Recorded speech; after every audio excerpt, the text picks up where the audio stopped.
สวัสดีครับสวัสดีพี่น้องปองปายหมดจุกผู้ทุกคนมื้อนี้ก็มาพบมาพ้อกับเบ้าเสิร์ชอีกแล้วพี่น้องเอ้ยกินไปแล้วพี่น้องเบ้าเสิร์ช Channel แล้วครับผมมาเด้อพี่น้องมากินข้าวอีกแล้วพี่น้องเอ้ยมื้อนี้กินข้าวตำบักแตงอีกแล้วพี่น้องเมนูลังตู้บ่อ๋อมีด้วยเหรอเฮ้ยขึ้นยวนไงขึ้นยวนปลามีด้วยบ่ต้นเดือนนะลูกเมนูลังตู้เมเมนูแซ่บบ่ลูกแซ่บบ่แซ่บบ่เราอีกพูดดูดิแซ่บแห้งแซ่บแฮงหลักประจำยังแห้งปลาเมนูลังตู้พี่น้องเอ้ยลังตู้เย็นนี่ก็ถอดหมูพี่น้องถ้วยเพิ่นหมดแล้วว่าประมาณสักปีเนาะว่าประมาณสักปีเขาจะกินหมดกันแล้วกินหมดกันแล้วบ่ปลาอีกแล้วพี่น้องเอ้ยตำบักแตงอีกแล้วมื้อนี้พี่น้องบ่แม่นว่าคลิปเก่าเลยพี่น้องคลิปใหม่เด้อนี่พี่น้องเอ้ยตำบักแตงอีกแล้วพี่น้องเอ้ยมื้อนี้ฮะมีหยังกินกันนั่นแหละพี่น้องเขาแม่นอยู่พี่น้องเอ้ยแม่บ้านเว้าว่ากินมีหยังก็กินนั่นแหละช่วงนี้มัน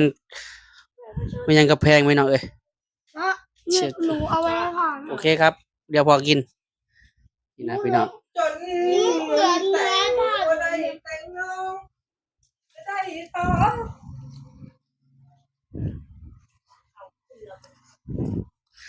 ไข่พี่น้องเอ้ยไข่เป็ดหน่วยนึงพี่น้องโอ้โหเด็กน้อยนี่มากินอะไรมันส้มตำพี่น้องเอ้ยอันนั้นก็คังคกนะคังคากพี่น้องเอ้ยนี่เลยค่อยหลอกนั่งคังคากไปย่างกินดีกว่ามึงค่อยก็ได้หลอกเลยหลอกได้หลอกหลอกไปปิ้งหลอกไปปิ้งกินพี่น้องเอ้ยนั่งคังคก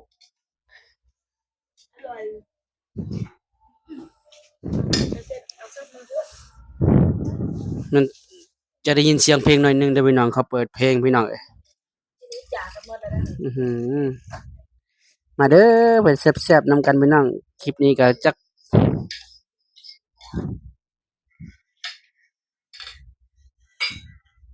คลิปนี้จัก3 นาทีพอพี่น้องบ่เอาหลายนะพี่น้องเนาะเพราะว่า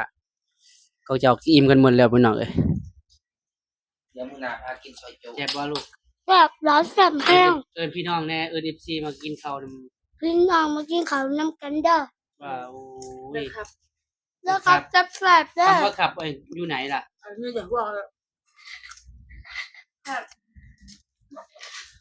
ถูกหมักแซ่บบ่เฮ้ย